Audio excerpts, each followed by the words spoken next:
New at 6, Democratic Senate candidate Deborah Ross is revealing her plan to clean up the ethics and accountability in Washington. Today, she sat down with CBS North Carolina's political reporter Bo Minnick, who joins us now in the studio. Bo. Maggie, Ross is calling her ethics plan the Putting People First initiative, and she had strong words about her Republican opponent, Richard Burr.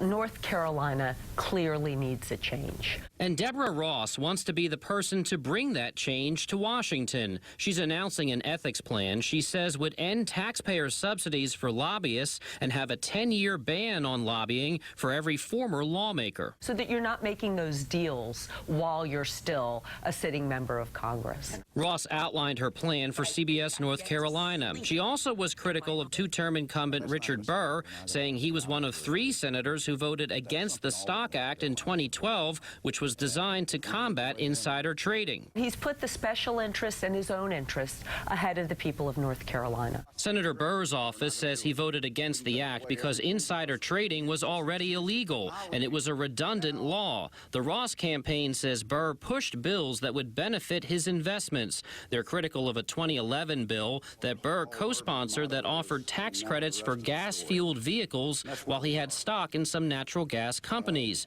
Burr's office says that bill never became law and could not have changed the value of any stock. He's really delivered for the state of North Carolina on several fronts, on education, on veterans issues. He's the chairman of the Senate Intelligence Committee. That's a big post, and that's something that North Carolina voters really care about. The Burr campaign today also voiced their own concerns with Ross's record, looking at Ross's time serving in the State House of Representatives and before that as director of the state ACLU. Her opposition to the sex offender registry, the creation of the sex offender registry here in North Carolina, she doesn't have an answer for that. It just sounds like politics as usual. Of course I favor a sex offender registry. I voted for it. I voted to strengthen it 18 times when I was in the General Assembly.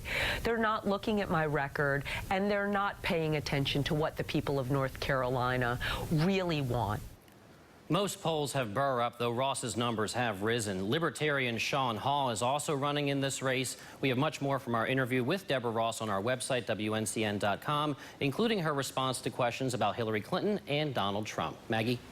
And Bo, digging deeper into the numbers, Burr is winning the fundraising battle. As of the end of June, he brought in $8.7 million, $4 million of that from various political action committees. Ross has brought in $3.9 million, with about $400,000 from PACs. We also looked at their itemized individual contributions. Of Burr's 4,000-plus donations, 65% came from people living in North Carolina. As for Ross, she has more than 5,000 itemized individual contributions, of which 75% are from North Carolina. A Chapel Hill school will